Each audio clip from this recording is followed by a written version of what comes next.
guys, Azure coming at you today in Raid Shadow Legends. Welcome to the video, guys. Sending some good vibes your way today, especially if you need it out there. Guys, you know, I've released a video, one of the more popular series that I do on the main channel, Ash Raid Shadow Legends. It's called Maxing a Team with Whoever I Pull. Okay, so maxing a team with whoever I pull. You can see the name in case you missed the video here.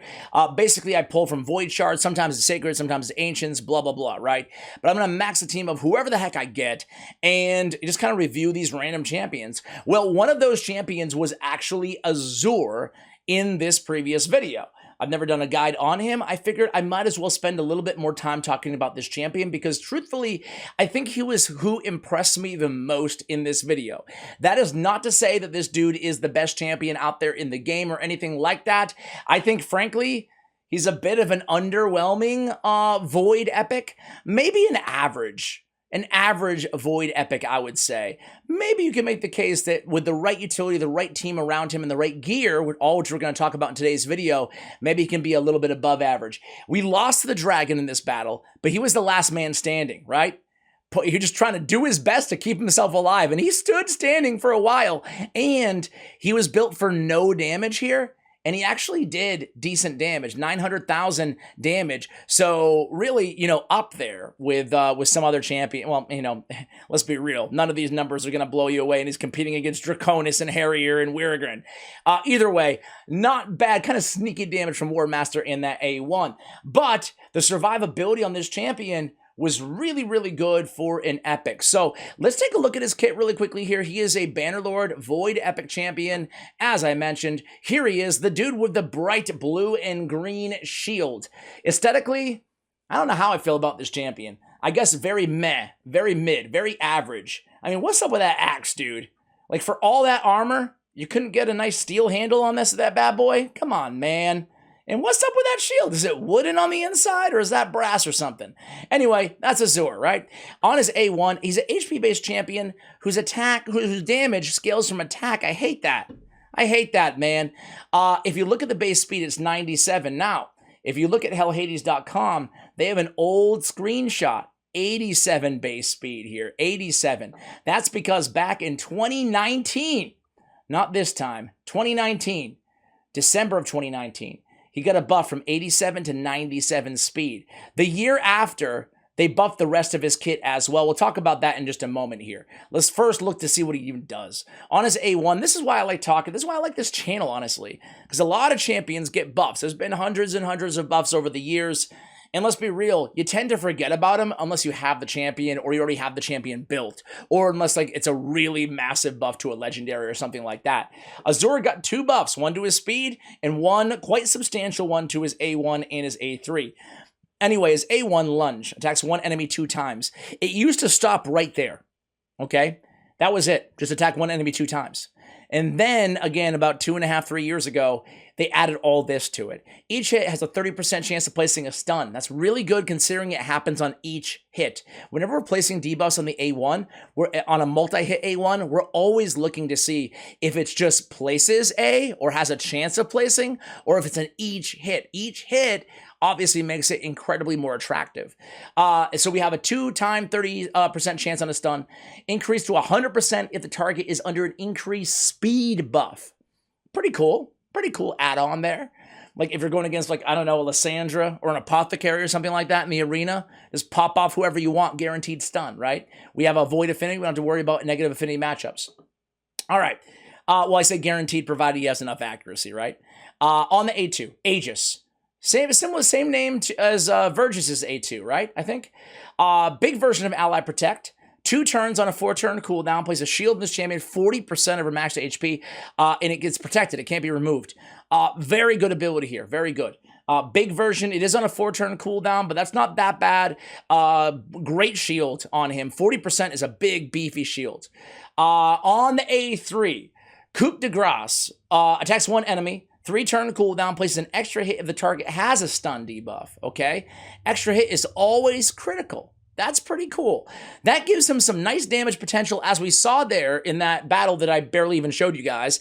That gives him some extra damage oomph to his kit with that guaranteed critical, even if you're not building him with any crit rate, as we're going to not do in this video. Steals 50% of the target's turn meter if they're not under a stun. That's great as well. Okay, they added the stealing turn meter to his kit as well. Did they add the extra hit is always critical? Let's take a look here. It used to be attacks one enemy, places an extra hit if they have a stun. It was always critical, and they added the steal the turn meter if they're not under stun. I love when they do this because it really removes some of the RNG or some of the conditionality, I should say, out of this ability. Again, it awkwardly scales off of attack and HP. That's kind of lame. Hell Hades gives him a 2.5 overall grading. I think I'd go a little bit higher, probably a 3. That would put him at very slightly above average, and he ought to be very slightly above average because he's Void, you know? But I wouldn't go over that, so we're really close to the agreeing on the rating. He's good for progression support basically anywhere for the most part, but he doesn't excel in any one area of the game.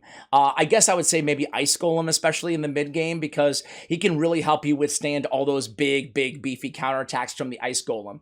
What do they say about him in the review? He's covered in strong metal armor, yet he has a weak wooden... They say the same thing that I said. A shield that looks like it can be snapped effortlessly. I'm not sure if it's wood or if it's bronze or something. What do you guys think? It does, I guess it's wood. I guess it is wood. Anyway, he's a very below average champion that doesn't have the kit for anything great apart from faction war teams, which he can showcase his skills. This is after the buff he received in September 2020. Players are hopeful they might get some use out of him, but he's just a bad Robar with some ally protect. Why the Robar comparison? Let me take a look here. What? Robar? Wait a second here. Robar is a DPS champion with no stun, decreased defense. Oh, just having a stun on the A1, I guess? I guess that's it, but I don't compare him at all to Robar. He's not going to deal damage like Robar. He's not going to be a debuffer like Robar. However, I am pretty much aligned in the overall grading. A 2.1 attack multiplier on the A1, which is a strong damage grading, and then a 2 attack plus a 0.2 HP, which is an average damage grading on that A3 overall. All right, guys, let's go ahead and show you how I built this dude. We talked about the buffs. We've been talking a while about this champion. Let's go ahead and showcase the build. I actually kept him in the build that I used in the video because I wanted to get a little bit more survivability and utility out of this champion, so I put him in Guardian gear. We haven't shown many showcases here on the channel in Guardian. Wear absorbs 10% of the damage dealt to all allied champions. That's beautiful, right? And the nice thing is, I was a little bit resistant to putting him in the Guardian at first, because I was like, dude, is this guy going to be able to take this much damage? He's eating up 10% of damage to all allies all the time because of Guardian. And then in addition to that, he has the Ally Protect, 50% damage soaking from all allies. The good news is, as you saw in that Dragon, right, in that Dragon run, is he was always the last man standing, man. Like, he was tanky enough that everybody else died. He was still alive with that big protected shield on that A2, as you can see right there, right? So the good news is Guardian gear is a great option for this champion, right? And you know what? Furthermore, on the Masteries, we can go in here, and this is what we went with for Masteries. But what we could do is easily, now that I know that he can take the damage, if we wanted to sacrifice War Master, we could come right down and pick up Bulwark as well. Decreased all damage, all items received by 5%. This champion would receive that damage instead. The cool thing about this champ is you can book him out. I do think he's way better booked. Let's put it that way, right? I'm not saying he's worth booking, but if you can use this set or this skill set on any team, progression-wise, faction wars, etc., Doom Tower waves, whatever you're working on, you can put him in Guardian with the Ally Protect and the Bulwark and the Selfless Defender soaking up the first hit of each round. And this dude is just like a damage mitigating monster, right? And you can do that even at level 50 on this champion, which is pretty dang cool. So that's another option for the build. This one works just fine as well. But man, you can build him to be, again, like an ultimate tank because he can stay alive pretty easily. I also threw an Immortal set on him. I think Immortal works really well. You could throw a Perception set on him because we do have to worry about accuracy for not just the A1, but also the A3. I did go a little light on the accuracy of 219. If you wanted to go, let's put it this way, guys. If you wanted to go Bulwark and build him to be the ultimate tank, at that point, I would just scrap offense. Don't even go offense. Instead, I would pick up the Pinpoint, pick up the Charge, pick up the Swarm Smiter, come down with Laura Steel if you can benefit from it. Probably go, I wouldn't go Evil Eye. I would go this way. And then, yeah, I would definitely go Support Tree, pick up the extra accuracy. It's going to benefit you more from the extra, you know, the whatever, the up to tier 5 on the offense tree.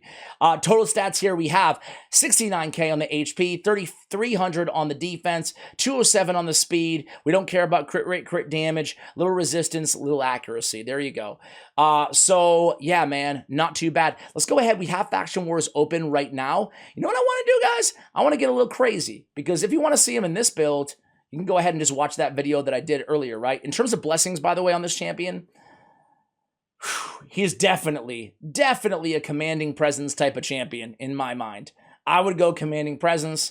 Of course, if you're going in an area that you're worried about him getting CC'd all over the place, you could go with Dark Resolve, or you could go with Indomitable Spirit, depending on, you know, which CC you're worried about. Stun, Sleep, Fear on Indomitable, and then Freeze, Provoke, True Fear on Dark Resolve. If you want a little bit of damage on this champion, if you're using him in a Fire Knight progression team, you would go Phantom Touch, okay?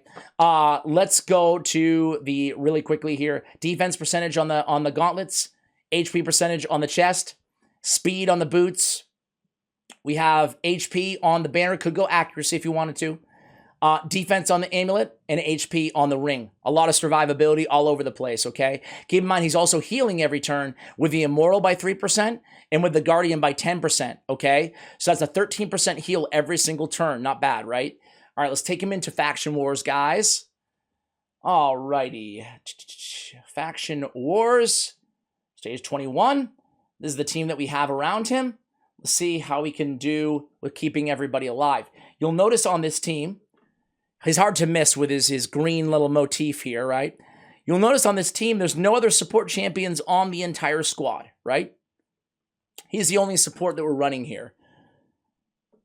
We didn't have to run Rhonda and Richtof there. We could have ran really anybody. But I figured we would just run, you know, random legendaries that aren't super OP. Run is great, but a lot of people have her, right? So unfortunately, we did not stun the Man-Eater. That's a bummer. It's going to make this run last a lot longer. So I'll come back to you guys when we get to the red boss, providing, yeah, be right back. All right, guys, here we go. Oh, we lost somebody in there. Who'd we lose? We lost Richtof. So it's going to be up to Rhonda to be our only DPS. Obviously, there's no reviver on the squad. So there he goes in with the A1 there. No stun landed, unfortunately. He comes in with the Ally Protect now on everybody, along with that Protected Shield. 40% of his max HP. It's a nice shield. He comes in there with that A3. Unfortunately, we do not get that turn meter steal. I didn't notice, at least. We should have gotten it.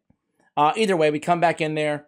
This is going to be nice and easy, even without our DPS there. We got Stag Knight, Archmage Helmet, and Rhonda. Rhonda putting out some nice damage, as she always does.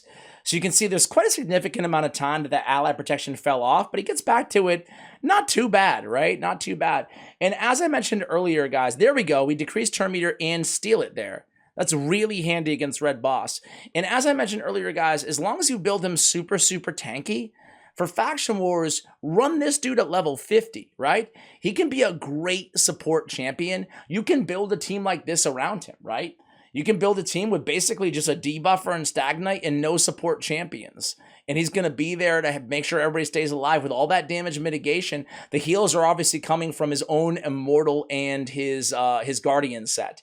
So guys, there you have it. That's Azure. I mean, I could show you him in dungeons, but a very basic champion, right? He's just there to soak up a bunch of damage, but you can get more utility out of all that turn meter steal, out of all that control he's bringing on the A1, the A3, I think is a good level 50 candidate. I don't think I would really max him out though, guys, because by the time that you'd want to, max out somebody with this skill set, there's frankly better options out there like a Vizix or something like that. Guys, thank you so much for watching. And as always, take care, guys.